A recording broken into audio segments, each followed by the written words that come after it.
sponsor, my side boyfriend, a very good friend, and a professional. People who've met him will tell you he's really worth his salt. And so tonight, we just want Senyo to lead us through this discussion so we can better understand what to do. Because the truth is that we've read so much, yet we are unable to solve the problems in our offices. Because the Ghanaian story, the impact is different from what we're seeing in the global perspective. And that is why we thought it wise to have him to lead us in this discussion. So welcome everybody on board. I see a couple of people, so many. I know a lot more have to join. I'm getting the usual, is it a Zoom? Is it HR people are the funniest people on earth? I always say you don't follow instructions, yet you produce policies. So, Senyo, welcome to the bar. Thank you for accepting to be at the bar tonight. We are at your disposal.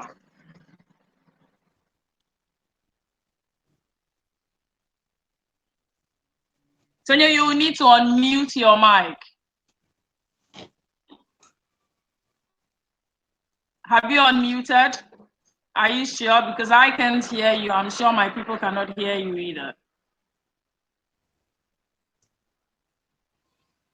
We tested your connection and it worked perfectly. So what's going on? Have you unmuted? I'm going to try from my phone to see if I can get through to you.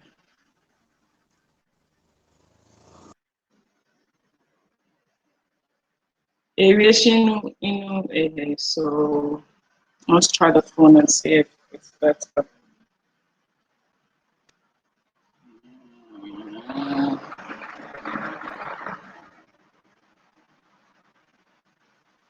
Anyway, I can meet another roommate here. I'm the only one in the room. I think it's the first one. So it's the first one in the Africa 2020, right? Africa 2020. Hey, incorrect password. What did I put? There's small caps, right?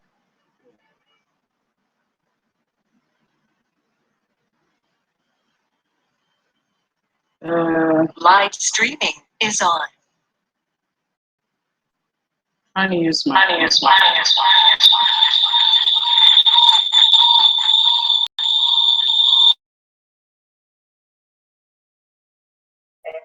The coronavirus pandemic.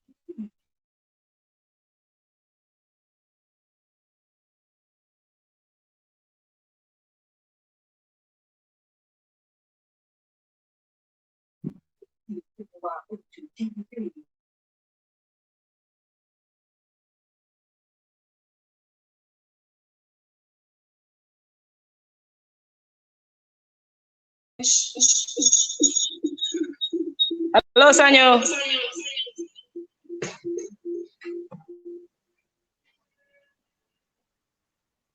Hello, Senyo, are you on?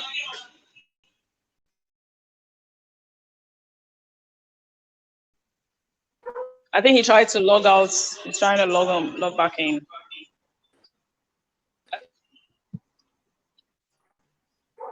Yes. Can you hear? Yeah, hello, can you hear me? Yes, I can. Yes. Okay, good. Then it means everybody can hear me then. Yes, they should. Good. So good. Okay. So good evening, everyone. My name is Senyo Adjabeng. Cynthia, thank you very much for giving me this opportunity to lead tonight's bar session. I would like to start off by thanking everyone who is here and also wishing Jeff a very, very happy birthday, Jeff. I've intentionally not wished you happy birthday on the platform because I know I would be meeting you face to face this evening. And so happy birthday to you, Jeff. We hope that you grow gracefully and you enjoyed the day. Okay. Okay. It appears like when I try to send, it doesn't work like that. So, Cynthia, are you still there? Can you hear me? I can hear you clearly. Okay, Go good. ahead. Great. Yeah. So, today I want us to look at COVID-19 and the workable HR interventions. Basically, we'll talk about the impact, and then I'm focusing more on the HR intervention. So we'll start off with generally information about the pandemic. Then I would go through the levels of HRM interventions, that is generally, and this will apply to any HRM system on the globe. And then we'll narrow it down now to Ghana, and we'll look at justifications for specific HRM interventions. I believe most of us have gotten a lot of information and advice from experts, consultants, lawyers, but today we want to look at the specific foundations, the justification for all the various interventions that we have at our disposal in Ghana, so that we can understand what we're doing better. And then finally, I would touch on post-COVID-19 and HR policy interventions after the COVID. So currently, a lot of discussion is shifting to how do we go back to normal, and how do we pick up from where we left off before COVID. And so would look at that. So let me start with the general information on COVID. We know that our first case was recorded and announced on the 2nd of March. Then there was a pandemic declaration, or the whole viral infections globally was then declared as a pandemic on the 11th of March by the WHO. And then Ghana then responded to the pandemic by passing a restrictions law. And this is Act 2012. And it was passed on the 21st of March. Then on the 1st of April, we went into lockdown and came out of the lockdown on the 21st of April. Our case count as of yesterday was 5,530. I think currently it is around 5,600 and something. Yep. Now, the dynamics of the reason why I'm going through this is that these are the various action points that led to specific interventions that HR was supposed to take in the workplace. And so for the things that the interventions we are going to discuss, it would be around post-COVID, during lockdown, and then what the restrictions then brought.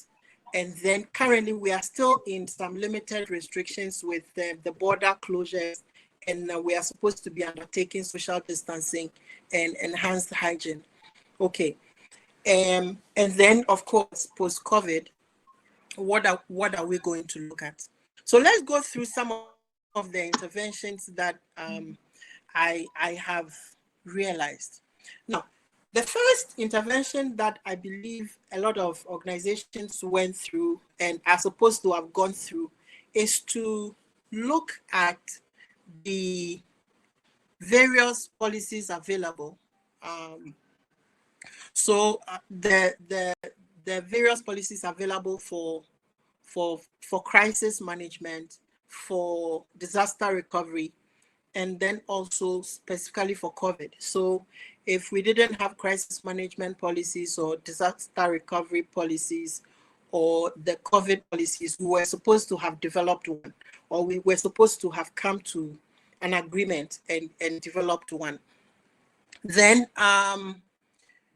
there were supposed to be information sessions with employees, updating them about what COVID is and the impact it will have on the organization and their work, and the specific and immediate actions that management had agreed to take, and what employees were supposed to know, and the actions employees were supposed to comply with.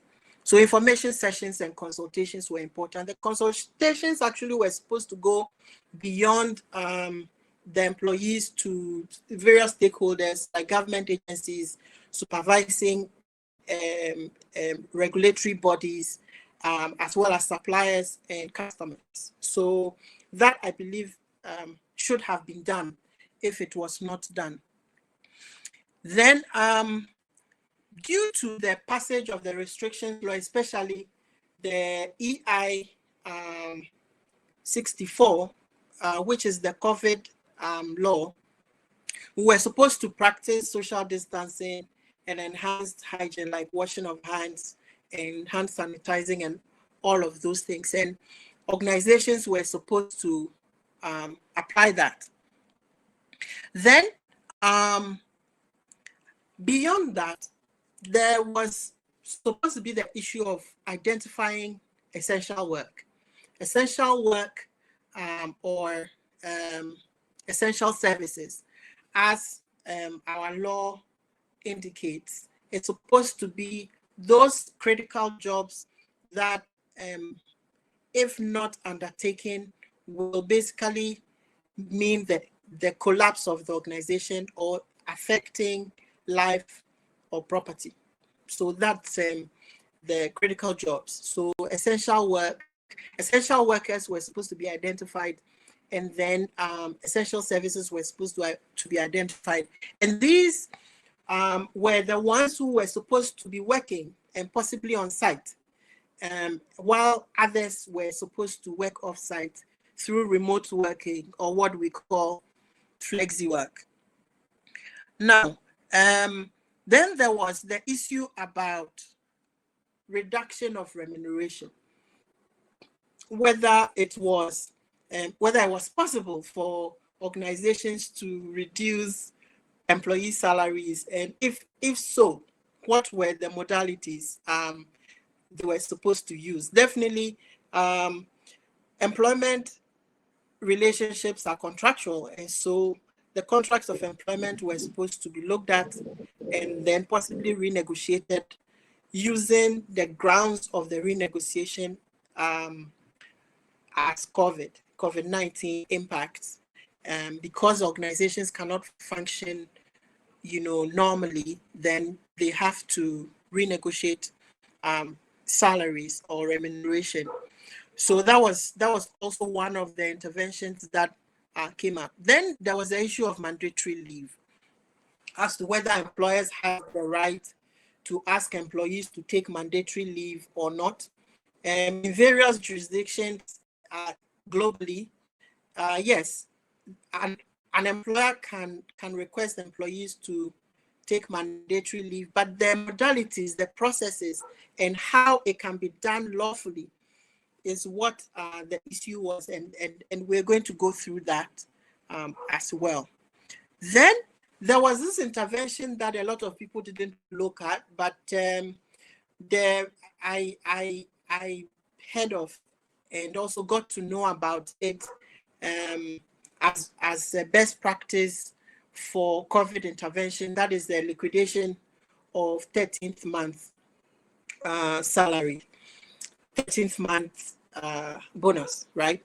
So for the time being at home, or for the mandatory absence from work, then and paid absence, then part of the duration, the absence was scheduled such that the 1 month, 13th month bonus was liquidated to make up for that paid time.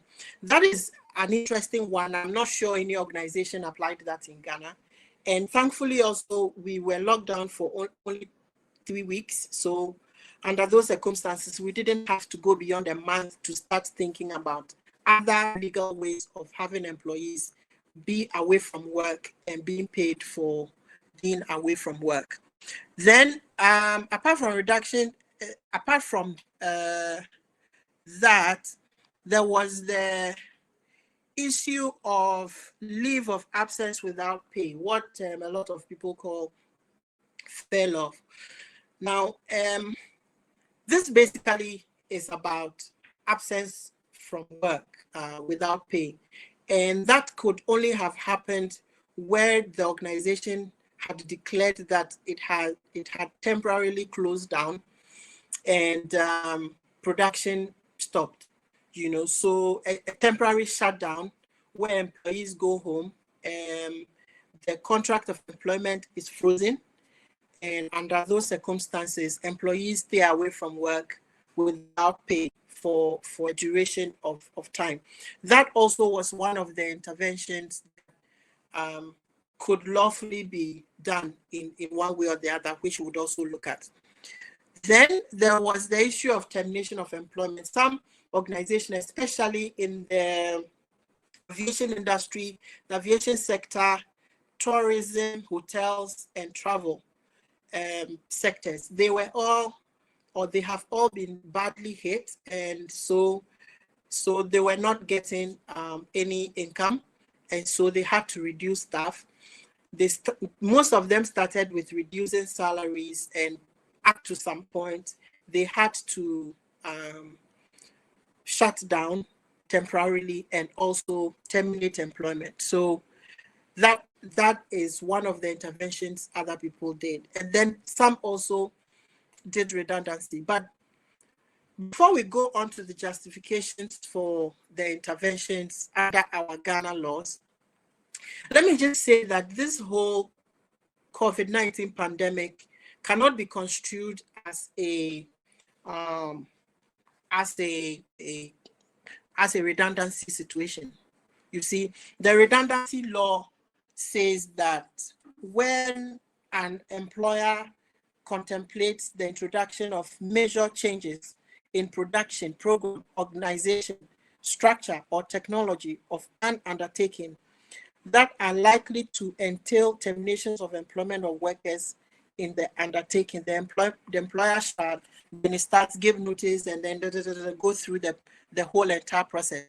This is a unique situation of a pandemic, which is like a crisis, which has hit.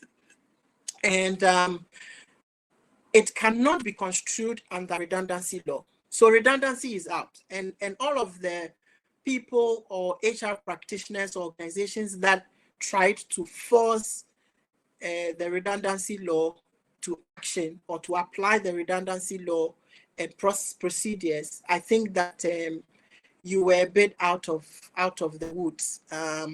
Definitely, this pandemic situation and crisis is not about redundancy. So it means that we can shift redundancy processes to the side.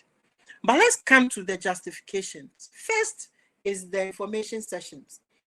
What is the justification for having information sessions with employees, and why is it important? Section 9 and 10 of the Labor Act require that, one, employers have the right to make plans and policies and to determine time for work and what products are supposed to be undertaking and all to be developed and what services are supposed to be served to customers and all that. So that is the right of employer, but it's also the duty of employer to keep open the channels of communication.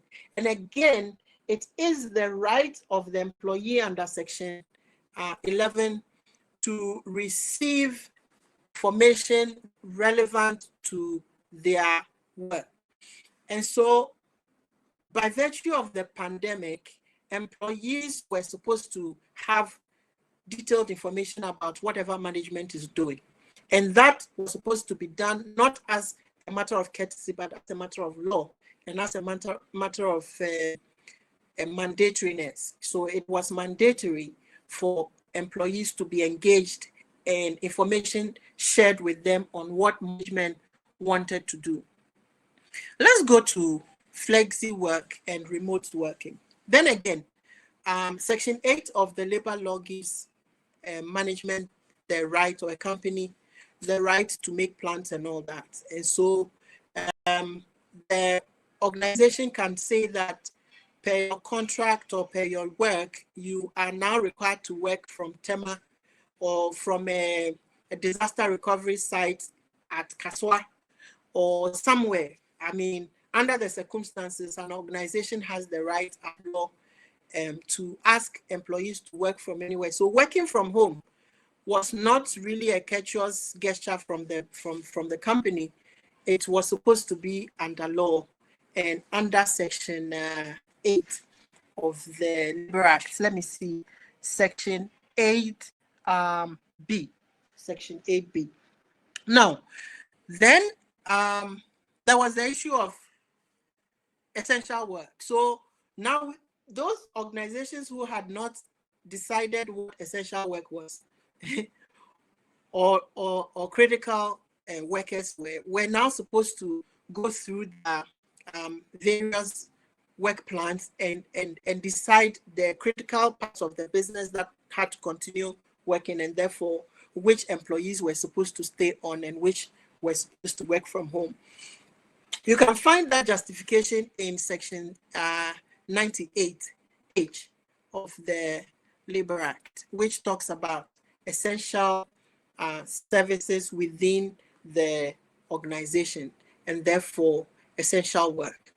Okay, so that should have led management, if we had, if per crisis management plans, organizations knew who the essential workers are, they would just apply the procedures and they would know exactly who was supposed to continue working and who could take the leave, or who could work from home, etc.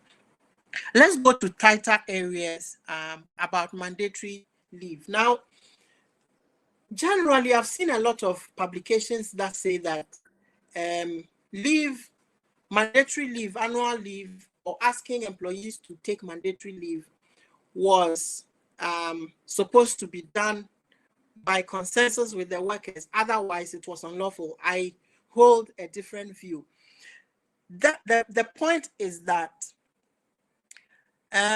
when you look at Section 8, as I have said, management has the right, or an employer has the right to make plans.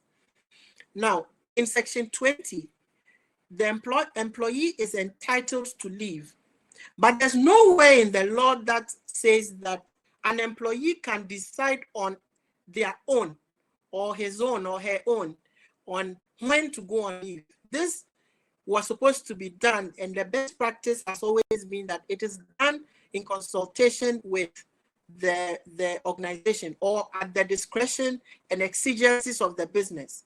Okay, and so under those circumstances, an employer has the right to say that you should go on leave at this time or that time. However, the employee has the right and entitlement to leave, but the time to take the leave is the prerogative of the employer in accordance with the exigencies of the business. Now, some have also quoted Section 23 of the law to say that by virtue of Section 23 of the law, an employee can go on leave and or decide not to go on leave, and the employer must oblige. Now, Section 23 basically is about protection of leave, and it says that interruption of work by special leave.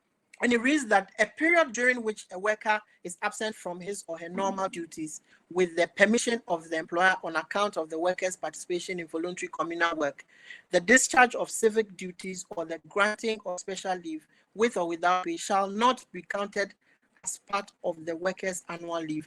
This clause is basically talking about what cannot be counted as part of the annual leave. And it's not talking about whether an employer can ask an employee to go on leave at which time or what time.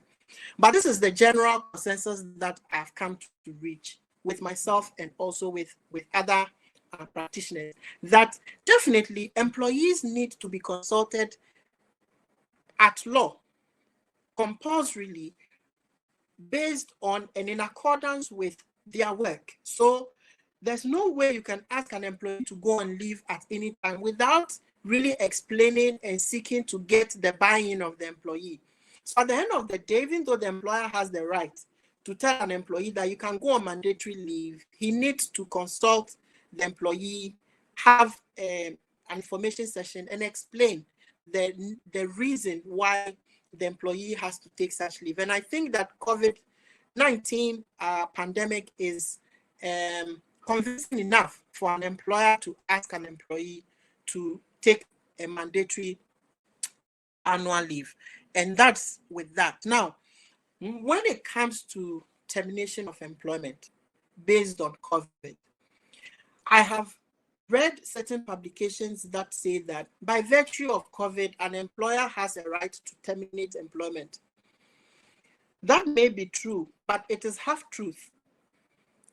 By virtue of COVID, COVID does not negate the employment relationship. It does not annul the employment relationship. So if the employment relationship is going to be annulled, it has to be in accordance with law and the parties' contract.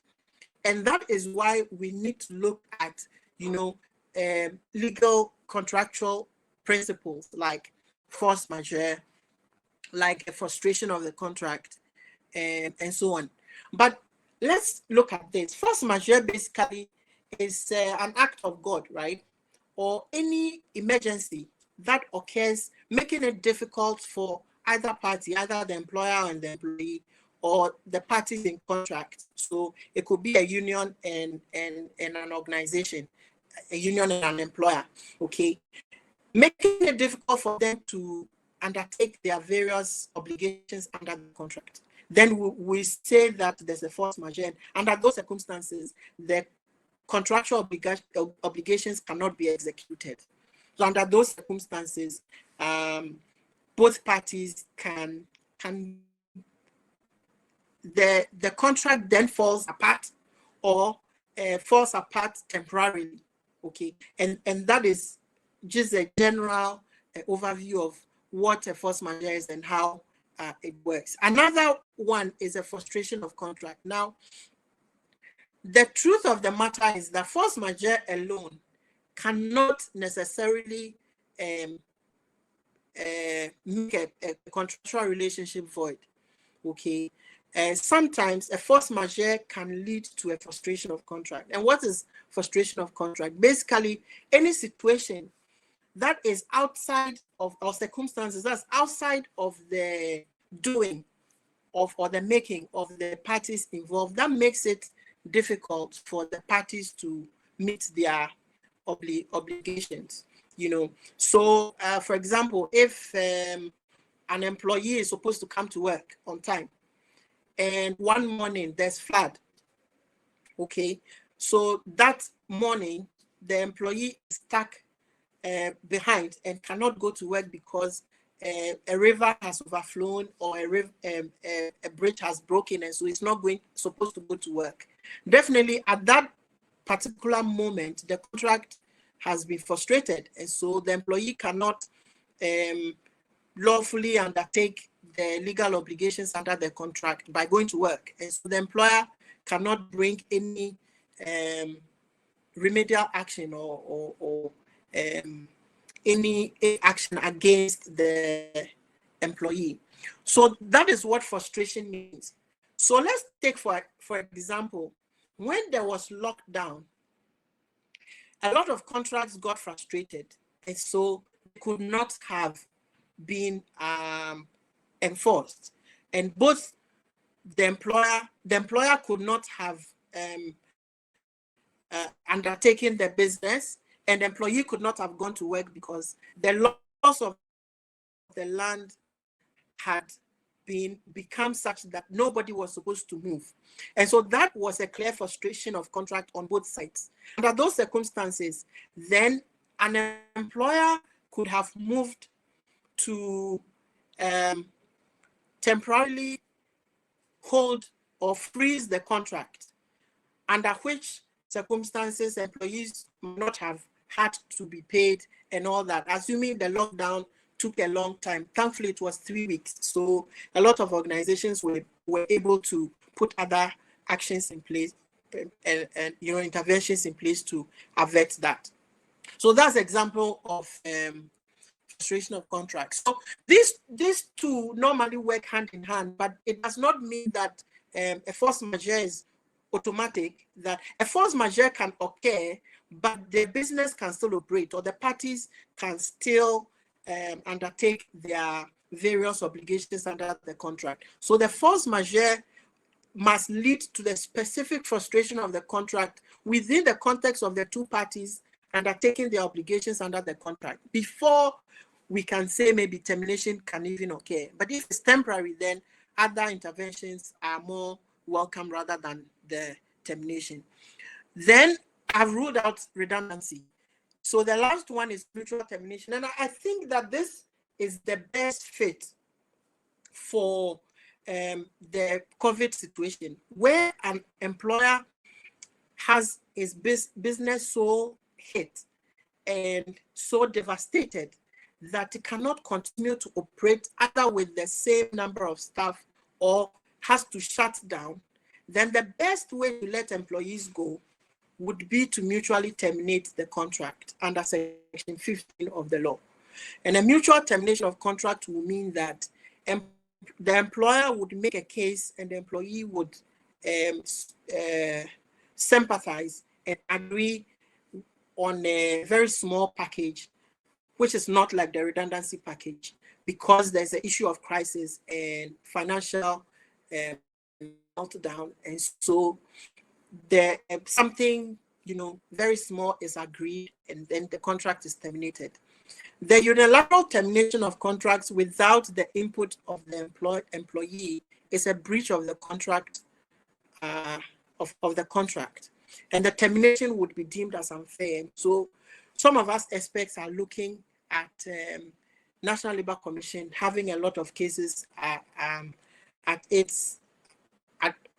National Labour Commission, because a lot of organizations have gone ahead to terminate employment without due process under the contract of employment and also the due process of law. So basically that is the various justifications under our Ghana laws for various HRM interventions under the pandemic or the situation of the crisis and all that. Let's look at post-COVID interventions, policy interventions that we should be looking at. And this is where really we should focusing on, because from where we're going, we think that we are getting to coming down. Hopefully, that is what has been announced by the authorities. So we go by that. And if it hopefully happens, then everyone now has to go back to work fully, and organizations will have to find a way of operating at full speed. So let me go through a few interventions that I think we should be looking at, we should be thinking about. First one is still the provisions of the policies. So the BCPs and the DRP, the disaster recovery plans and the business continuity plans, as well as our COVID policies. Definitely, if we did a COVID policy, then we should have in place procedures for returning back to work.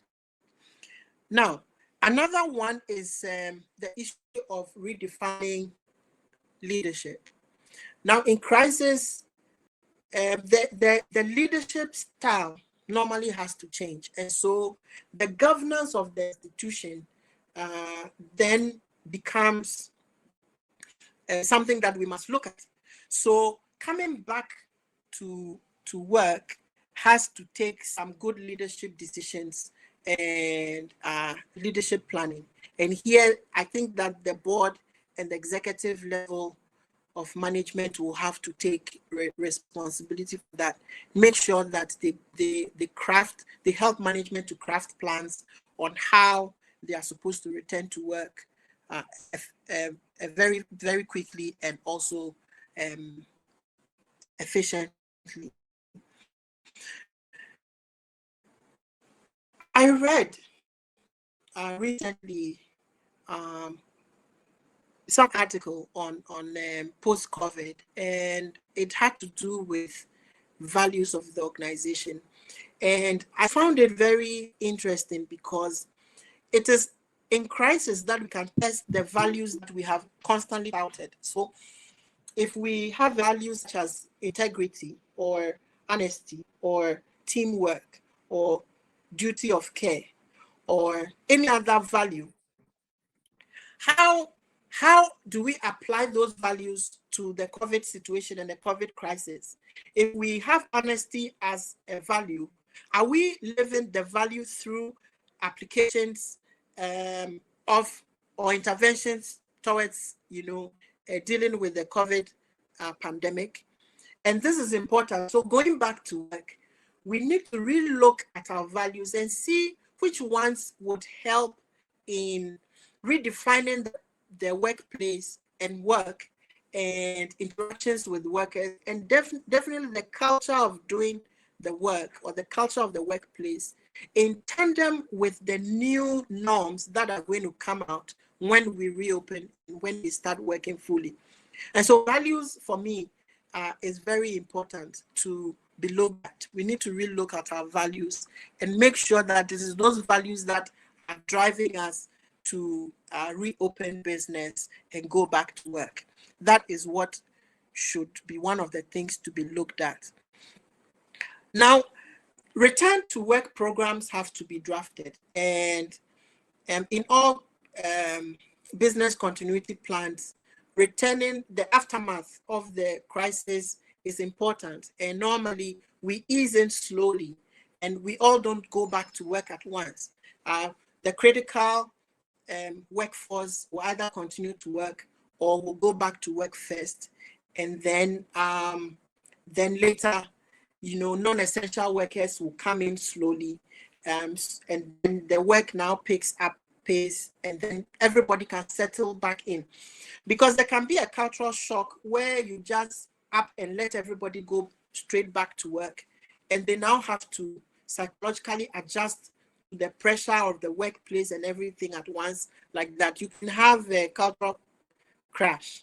So it's important that we ease back slowly and not rush the return to work. Then there's the situation of the cost-cutting gains. Now you find that during the crisis, we might have undertaken certain interventions that helped us cut a lot of costs. We don't have to go back to the former ways where we were wasting certain aspects of our resources. We need to make sure that our return to work plans maintain the gains of cost-cutting measures, so that we're able to at least make some grounds and make some money when we reopen, or make some money very quickly when we reopen. Then there has to be a remodeling of work and performance and its measurement. So while going back to work, we need to now really look at whether it is even necessary for certain jobs to work from the office. If we can remodel work such that we can save more office space, move to a smaller office, or shut down aspects of our office, or give up part of our office space if we are renting, so that we can save some costs. These things are important. So we need to remodel work and also look at how we can now modify the assessment of workers and the implementation of our performance management plans. And this is very important, because going back to work would not be the way it used to be. And so it will be good for HRM to relook at remodeling each work, possibly to reevaluate each work and see how it fits into the new model of work post-COVID. Then we would have applied a lot of technology and so on.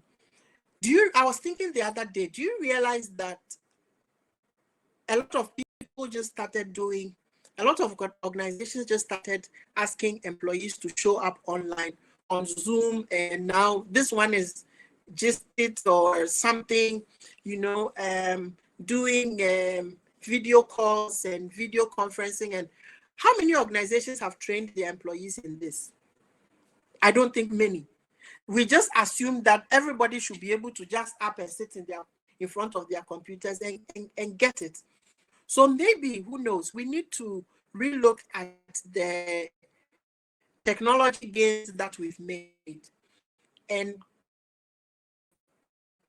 then bring everybody up to speed in terms of usage, you know, training people in video conferencing, the etiquette of it, you know, video language and all of that, you know, how to hold, you know, online meetings and so on, because I'm cocksure that it is going to be one of the main, you know, changes in the workplace, where face-to-face meetings are now going to be not very common in the workplace, if I should put it that way.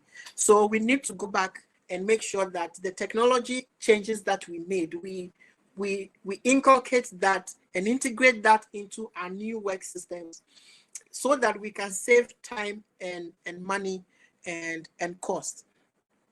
Then the last one is for us to take the opportunity to reevaluate work and right-size the workforce. So from the crisis of COVID and trying to cut costs and make sure that you don't lose money and you still survive somehow, we would have applied certain innovative ways in cutting down costs and cutting down labor and all that. I think it's a very good opportunity for COVID to really look at the entire workforce.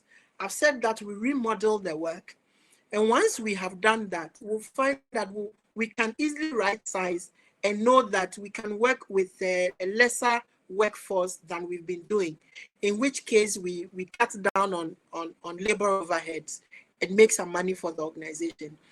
So in short, in summary, what I can say is that the impact of COVID has come to stay with us, and realistically, HRM would have to be able to stand on its feet and be able to count as one of those functions that contributed very positively to the sustenance of the business and the business continuity.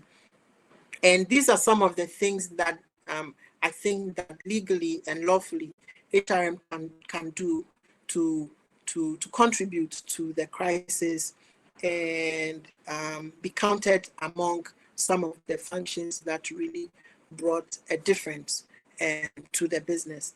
So on this note, I think that I would hand over back to Cynthia, and if there are questions and so on, I mean, I think we can type in our questions, and then also I can take comments or questions from the participants.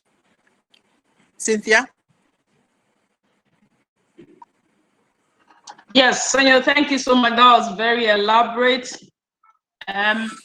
I already foresee that most of the questions that people had, you've already touched base on them, because most of the inquiries have really been about how to interpret the force majeure. Because, you know, as it did happen, the lockdown was actually not as a reason of organizations trying to shut down or we having any flood, but it was, you know, primarily because of the pandemic. And organizations were having to struggle now between how to apply it to that specific circumstance. And your elaboration using the Section 8 and 9 and 98, I think, has answered that. Now, I want to find out from you, you know, from the very onset, most organizations, what we did was to try and use part of the employees' leave days, okay, to absorb part of the days that they were home. So technically speaking, a lot of people had to use, let's say, 2 weeks depending on the number of days the employee is entitled to in that organization. And others had to go the 3 weeks full span. Now, in an instance where it does happen that we no longer have the liberty of using the leave days because they are exhausted, what would you suggest we do in such an instance?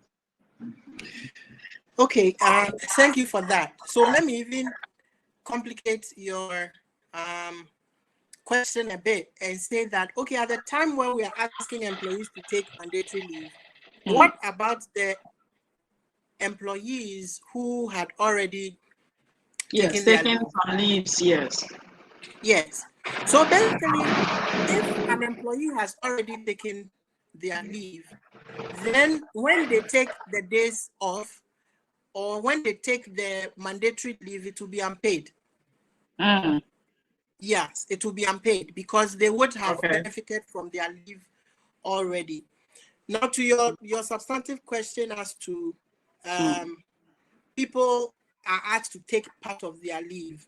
Like I said, the lawful thing to do is to have an information session with workers. I call it an information session so that people, because when we say consult, a lot of employees or a lot of HR practitioners think consult means that you should seek the consent of the workers lawfully. But I use information session so that it means that we are sharing information about the plans that the management has decided to take under their rights at law. So they run it by you and get your input, and then the implementation can be done more smoothly. So it is the right of an employer, in my opinion, and I've given the legal basis for that. If anybody has another view, they can share it so that we debate it somehow. But the point is that it's my opinion that an employer has the right to tell an employee when to take leave.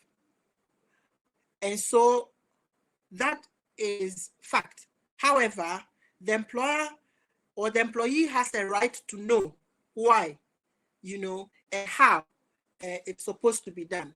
And so this is generally what I can say about it.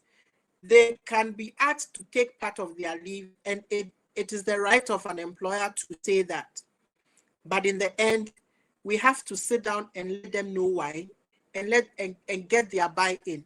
It is not like they really have a choice, but to do the courteous thing is a relationship. We have a discussion about it and agree on a good plan, to execute. Yes, Cynthia?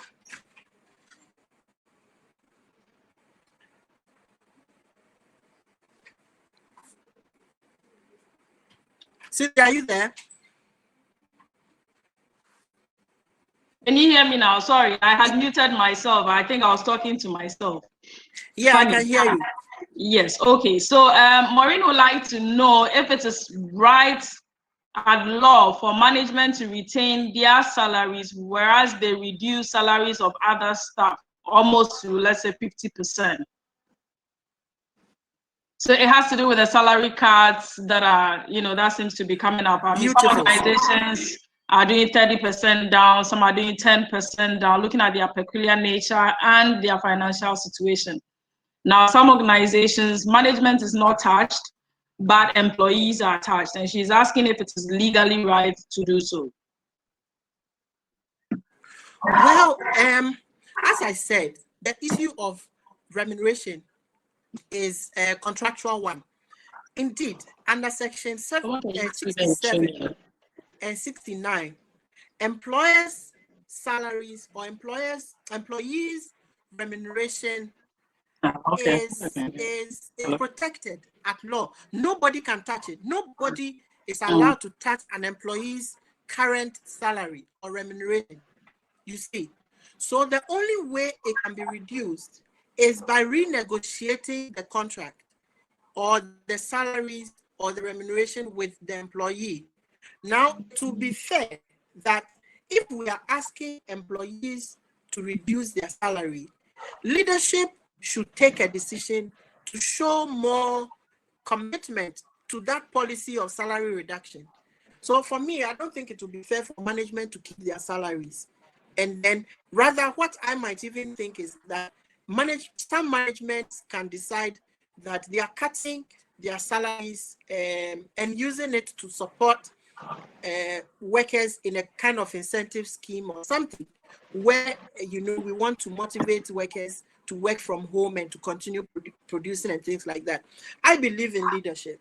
So leadership, management in terms of leadership must show that leadership commitment to the policy so that when employees are agreeing to their salaries being reduced, definitely they will know that they have their superiors, you know, have them at heart. But I don't think it is fair for management to keep their salaries and ask other workers to reduce their salaries.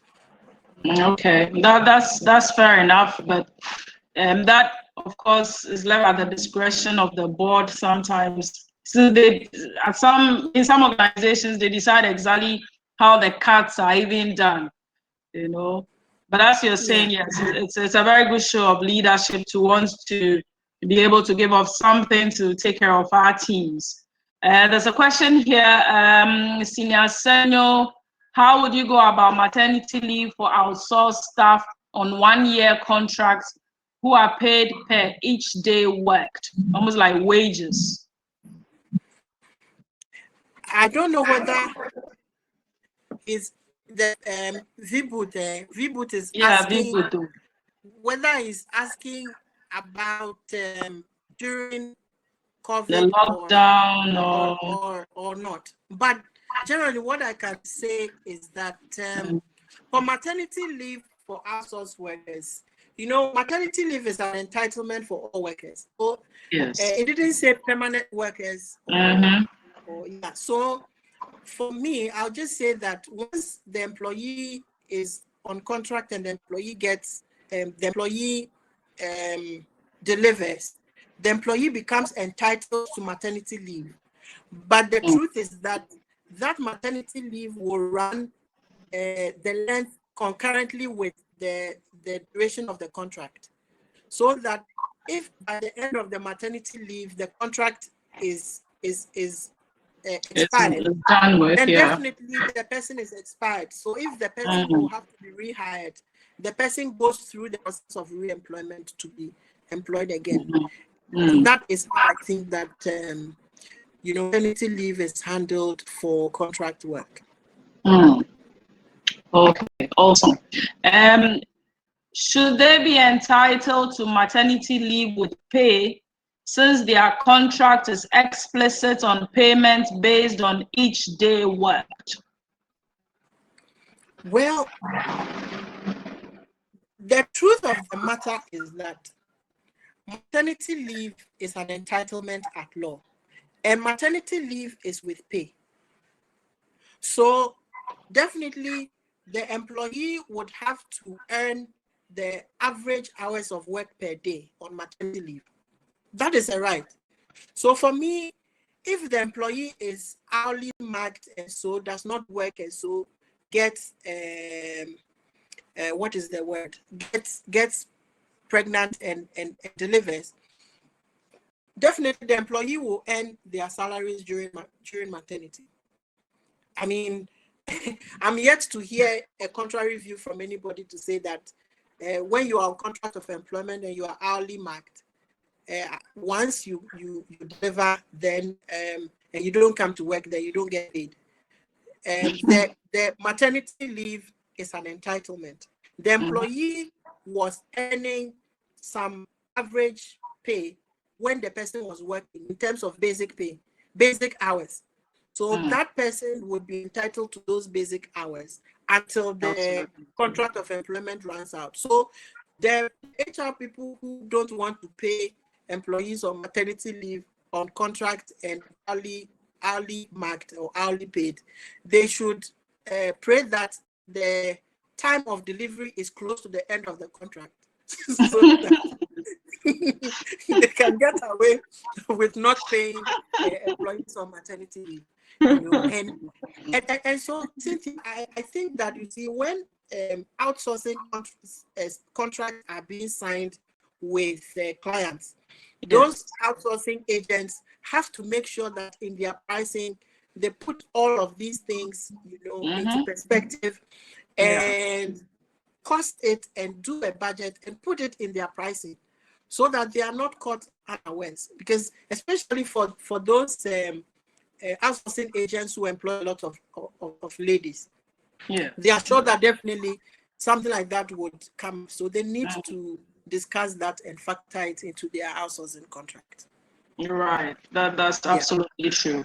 Because I think doing contrary to that means that you are breaching that law.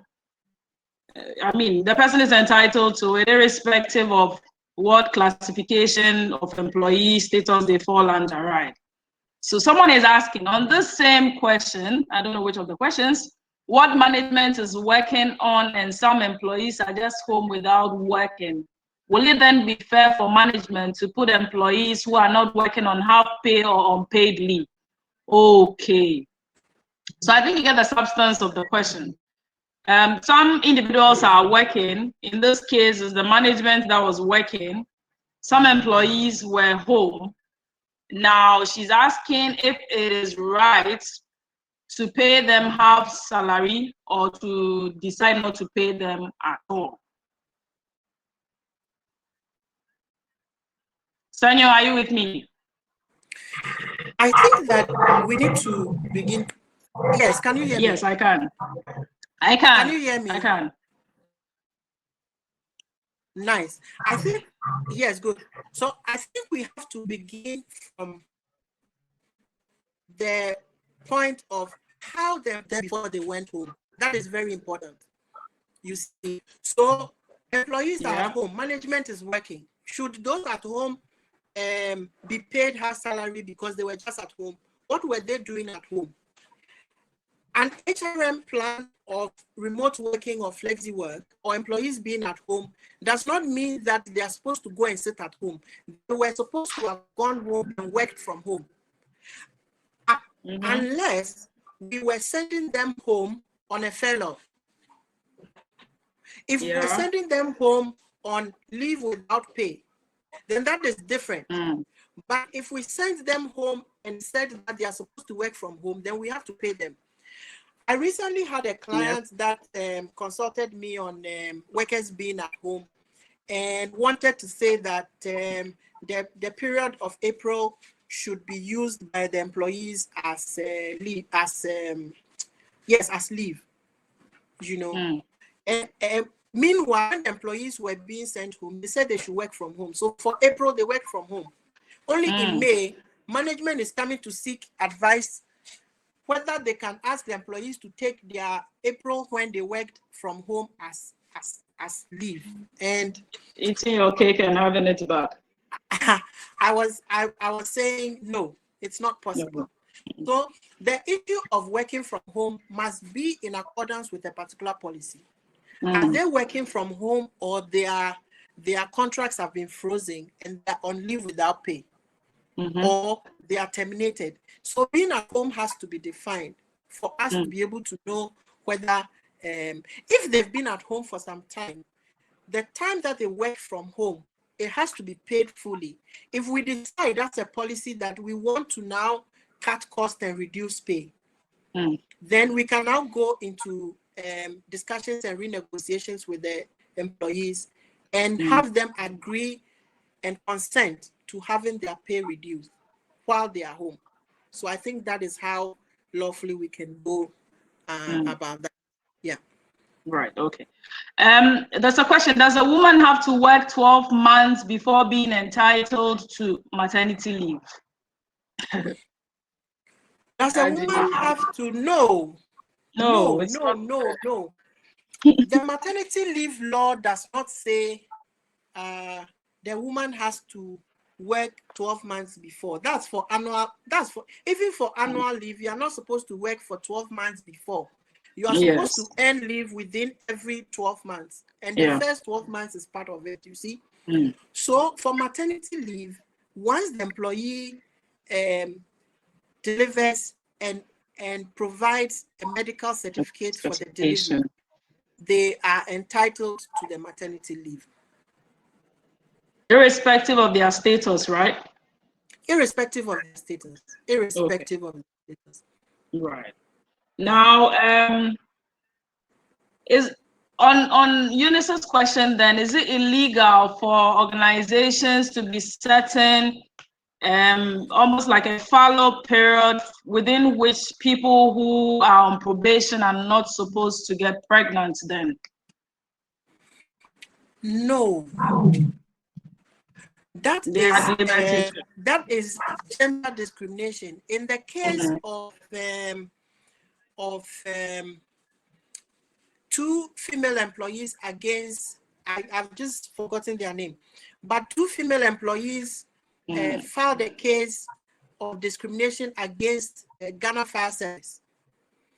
And in that ruling, the Ghana Fire Service ruled that the employees' employment had been unfairly terminated because the employer terminated them for getting pregnant before 2 years or something. And finishing the training school. Yes, the court overruled the verdict. termination. And it overruled the policy that said that people had to have a fallow period before they could get pregnant. No, I mean, once the employee is an employee, they have a right to go about their normal lives. And for women, getting pregnant is part of the normal life. So please let us get it that it is gender discrimination to start taking action against people because they are pregnant. Section 14 of the law. Yes. So, Senyo, in a case where organizations are having to stream down their staff, if for some reason you found yourself pregnant within that period and your name found itself mysteriously on the list, what would you need to use to prove that it was a case of discrimination? Can you come again? So what I'm trying to say is that, because of the impact of the COVID, some organizations are forced at the moment to reduce their staff strength. And they are having to do so by first taking consideration of essential workers and then looking at utility workers. And then trying to look at performance and some other tenets to decide who stays and who goes. Now, in a case where you think as an individual that you've merited a stay, but after the lockdown, your line manager finds out that you're pregnant, and somehow you find your name on the list, what would you be required in terms of legalities to present if you wanted to file for a case of discrimination? Well, you see, an employee who is pregnant and is an essential worker, for example, and is pregnant, and all of a sudden has their name in the general termination list, can basically claim that I'm being laid off because I'm pregnant. The employer will now have to prove that, it is not because of the pregnancy that the person is being, but because of the general, plans and schedules, the general criteria set by the organization. So I just say that when anybody is dealing with pregnant employees, they need to be very careful and make sure that it can be defended at law, and it cannot be construed as discrimination, because under the circumstances it's easy to be accused and charged with discrimination, and it will be difficult for the employer to prove if they just took the decision unilaterally. Let me share this with you. Recently, a radio station called me during COVID and said that some pregnant employees in one of the health institutions had been asked to either take their leave or something, or go on leave without pay. during their maternity. And I was being asked what their legal rights would be, and I said that the employees are entitled to their maternity leave. And maternity leave is with pay. So anything that disrupts that entitlement to the pay during their maternity leave is unlawful. So when dealing with female employees who are pregnant or who are on maternity leave, we need to be careful, and make sure that whatever we are doing falls within the general criteria we are setting for everybody, and that they are not targeted, and we can prove that they are not targeted. Absolutely. Yeah. Okay. So there's a question here, and it's asking, does the employer has the right to terminate the employment of the employee based on the reasons of low sales and income due to COVID-19? What can the employee do in such an instance? Good. So, as I said, the impact of COVID can either cause a force majeure, or it can cause a frustration of contract. Under these circumstances, I think that depending on the specific sector of the economy or the area of the business, okay, we can either determine whether the contract is actually frustrated and the employer's hands are tied and cannot do business and hence cannot generate money to pay salaries, that it can prove from its financials that it is actually not in a position to sustain employment, and then there will be justification to be able to terminate on grounds of COVID. So it is not automatic that because of COVID, anybody can get up and say that, oh, COVID, I'm terminating workers. An employer has to make a case that the impact of COVID is so devastating that it is unable to sustain the business unless it terminates some workers or unless it shuts down for a time or temporarily. So all these factors will determine whether such termination is fair or not. But the unilateral termination of employment is dangerous because the contract, the terms of the contract, and the procedures for fair termination of employment are still at play. Yeah.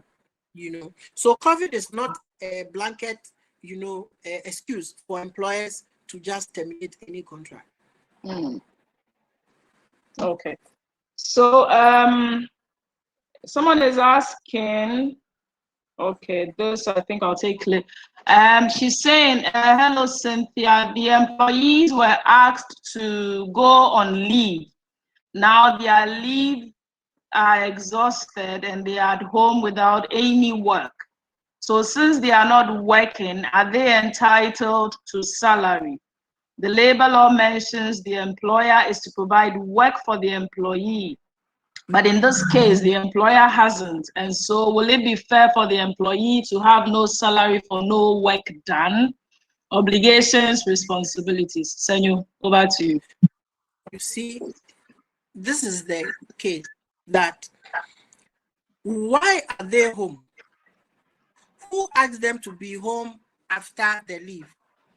By the time the leave ended, HRM should have reorganized their work to see whether they are working from home or they are supposed to be put on leave without pay, or whatever decisions and actions management is supposed to take. But if management or HR fails to take any action while their leave ends, then automatically they are home and they are supposed to be working from home, or it will be construed that they're working from home, and so they would have accrued pay.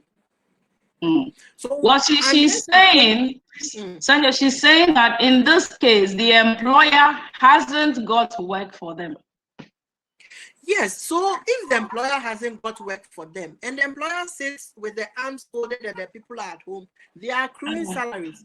Unless the employer takes a specific action by saying, from this date, you are deemed to be on leave without pay, Yes. because of the impact of COVID, and Yeah. that when things normalize, we would recall you back to work. And those circumstances, the person is like on leave without pay, you know, and would not be earning any remuneration, but is still an employee.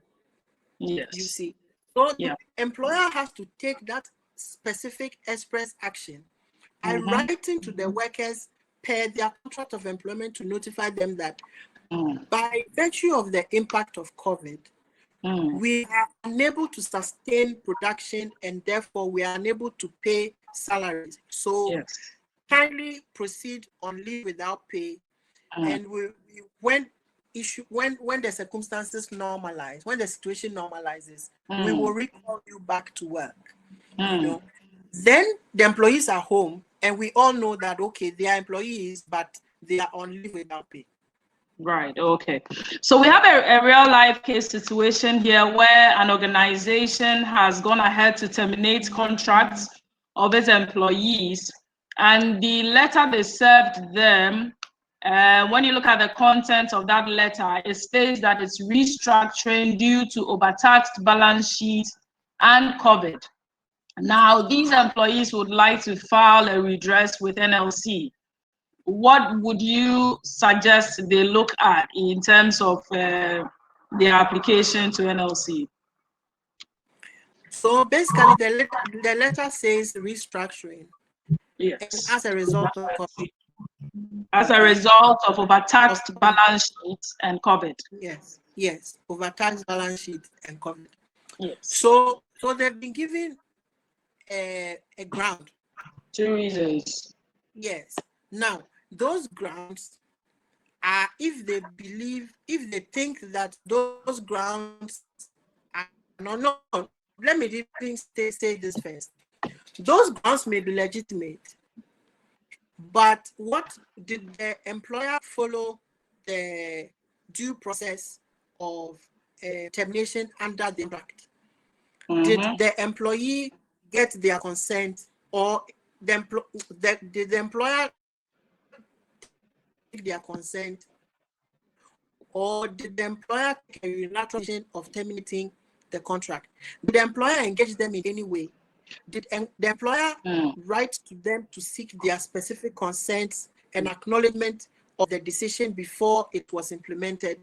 All of these would come to bear in trying to find out whether the termination was lawful or unlawful. So they need to answer these questions before they file any complaints to the National Labour Commission, because the employees would have to actually prove that their consent was not sought, and either their contract or the law has been breached on specific grounds, and the employer will be required to respond, defend themselves, and justify that they took the decision based on law and their own policy. So I know just a bit about this particular case, but a part of it actually started in a form of grapevine.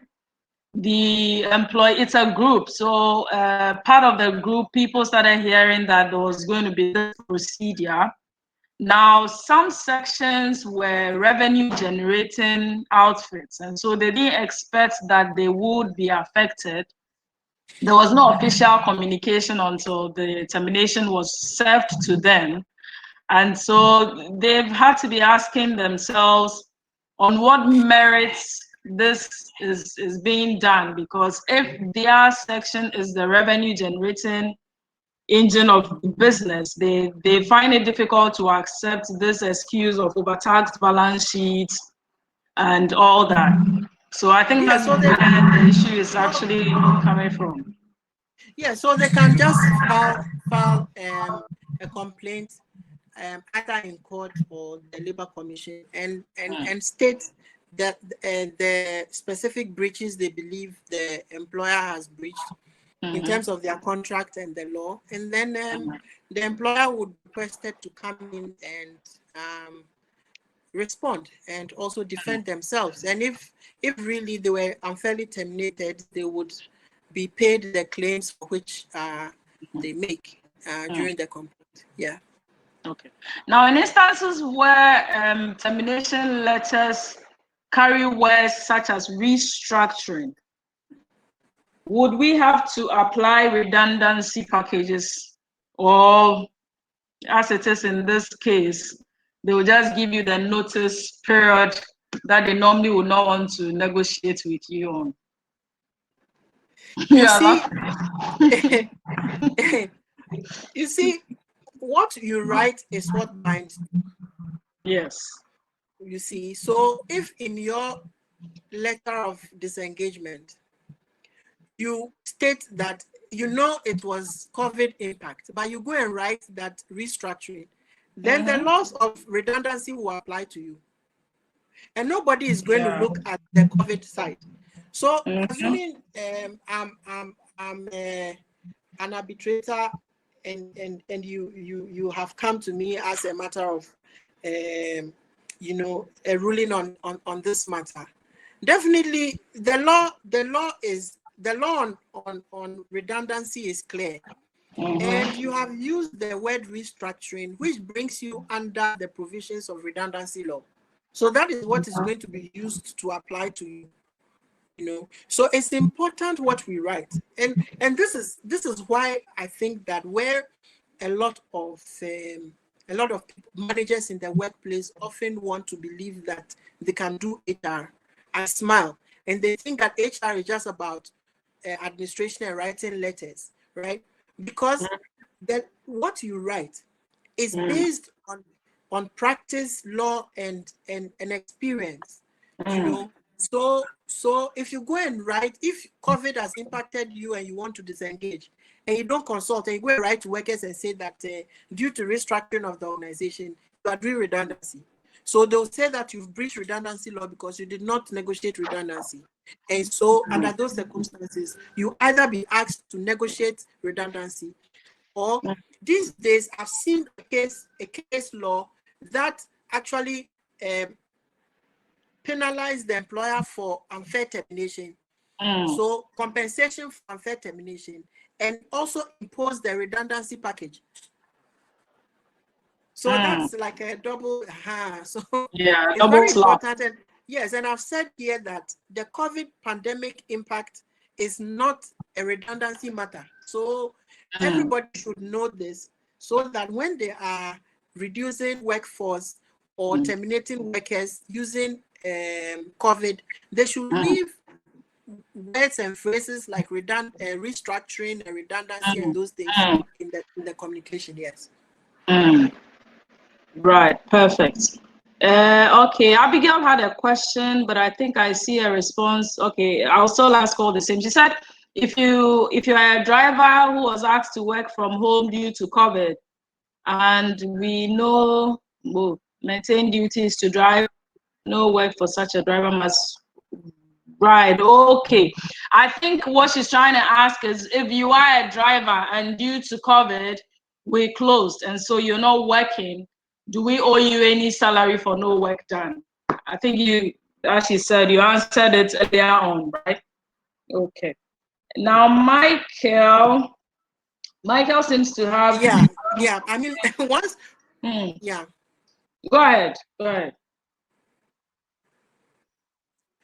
Okay, I was just saying that the driver's situation is a very interesting one.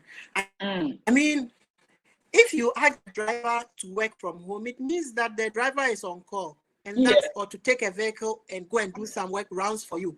Actually, there are some organizations who actually allow the drivers to take their official car home.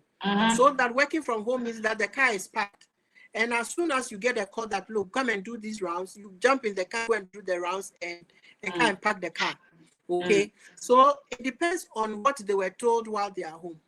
If you told the driver that, well, I mean, lockdown, we are not going to be driving anywhere, so we write to you officially to say that, oh, you're on leave without pay, or you're on leave, or, you know, the real status for which you are home has been communicated to you, that's fine. But if you don't tell the driver anything, and the driver is staying at home, the person is earning pay. You cannot say the driver did not drive, and so you would not pay. the placard. And I think that's why she says that the question has been answered. Right. Okay, so Michael Amedo, he said he was asking what petition has HR Network Ghana made to government in these critical times to support both the employer and employee. In short, advocacy to further make this body visible, media interviews, etc. Okay, Michael, well, Senyo will bear witness. We tried to have Senyo do an extensive write-up so we could publish. Unfortunately, he's been quite engaged, and so he hasn't been able to do the publication. But what we're doing is part of what we intend to do to put out there. Senyo myself, we've done some Zoom with Eunice, which we sent around. Other members such as Irene, Hazel, and the others have been out there trying to push it. Anita has been vocal on it. But as you do know, we do have a mother body, and I've had to interact with them. For issues of this nature, the mother body, which is the IHRMP, is the one to send a communique to government through TUC. And from interactions with AMA at their office and the other leadership, they have made an attempt to send some documents. Some write-ups they did, I shared on the page. We had a few misgivings about some points that were raised by the experts that they chose. We sent some feedback to them. And so the mother body itself is the one spearheading what needs to be done. Yes, would this have given us the necessary visibility? Yes, it would. But in the corridors of government, IHRMP even is unable to present itself without going through the TUC. Now, I had a meeting with Mr. Game, who's had the opportunity to meet the president and try to push through some of the things we've been discussing here. And even he had to go because he was representing the nurses. And so as we've been fighting for, our mother body is not as strong as it has to be, shamefully. And we're still hoping that the future will be able to provide us with what we need. It is part of the reasons why we engage all the experts on the platform. We want to be able to bring all the people who matter so we can have a stronger voice out there. So there are things we intend to do. There are things we are doing. There are a few interviews that people have granted, like Emmeline herself. And I have granted some interviews as well. So we're still pushing through. We're still pushing here and there. Dr. Basse, you've heard him severally on these issues. Senyo has been interviewed severally. But we will keep doing our best until we put HR Network out there. We may not be the authentic voice of the profession immediately, but our plans are that we will get there. Now, Michael is also saying that the HR Network is to be able to advocate for businesses, especially small businesses, to file for bankruptcy and get government support.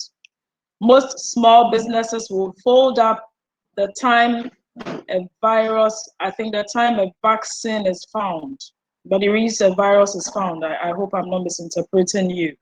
Unemployment will be on the sky high, and government should be able to support small businesses especially. Well, I will not hold brief for government. I do know from listening to all that the president has been saying about the 600 million. This week I tried to follow up because someone was interested, and I did understand that you needed to have been a member of the Association of SMEs to even be eligible to apply for this quota, which is being published. And so already, if you're a small business owner and you are not registered with any association, it is elimination by rough tactics. You are not even qualified to start with. So those members of associations will now make an application through their various associations. And then, from what I understand, there'll be a vetting process. Those who will be selected are those who will now be presented and who will now merit a fraction of what is being given as a support for SME businesses. And so, since government is already spearheading this, I honestly do not know how much influence we can have in this, but of course, there's no harm in giving it a try. And so we're going to work on your suggestions and see how best we can do that. We've always been asking that people who have influence with the media, if they are willing to invite us, we have more than enough expertise to provide for such discussions. We have over 400 professionals on our network, both in Ghana and across the globe. And so if you do have friends in the media, if you have people who are willing to hear us, we are more than willing to talk. So for Michael, I think I have addressed that, but I think Senyo, if you would want to add your voice to that. Well, I think that as a network, we've done a lot. We've engaged with individuals. We've been at the dispensation of most of members, and we've tried to help and answer questions. We've had interactions externally as well, and undertaking a few interviews here and there, and generally making ourselves available to be consulted on some of the various things that we've discussed. So I think that a lot has happened in the background, except I don't know whether whoever is asking have been following that. I think we're doing a lot and we'll continue to do a lot. I'm supposed to do a detailed article on the HR interventions as I'm sharing with you. So very soon you will see an article published on this one. A few other things that I intend to do on this. Right. Yeah. Senyo, we do have a question here, and it says we had an anonymous text message from a purported health worker that one of our staff visited the health center with his child and wife, and they all tested positive to COVID-19. This informant has circulated the message through WhatsApp to our sales manager. Now, here lies the case. Our MD is refusing for us to implement some strategies. What is your opinion on what I can do as the HRM? So let me understand this, that workers have tested positive to COVID-19. So a worker and his family. Good. So it's not too much of a problem. The COVID-19 protocols would have to kick in, and definitely the employee and the family are going to go into quarantine, and then they're going to get treatment. The most important questions to ask is whether within 2 weeks or 3 weeks prior to the determination that the employee has come to work and has contacted anybody. If they came to work and contacted anybody, then anyone that is contacted from the gate person, the gateman or the security people right to his work colleagues would have to be also quarantined and tested. As for the issue of what happens to the people who are in quarantine, it is going to be treated as sick leave. So they will go through the treatment, and thankfully government is taking care of all the payments and the cost of the treatment and everything. And so no cost will come to the employer, but under the circumstances, HR will have to treat the situation as sick leave. So once they get well, hopefully, and they get their second positive test after treatment, a second negative test after the treatment, they can submit that to HRM and then return back to work. But lastly, I need to say this, that HRM then would have to start working on the issue of stigmatization. Yeah. So before the employee comes to work, HRM will have to meet the employees, colleagues, and workmates and department and take them through an information session to understand what to do to bring the person back and to accept the person back into their fold. Because once the person has been healed, the person no longer is a threat to anybody.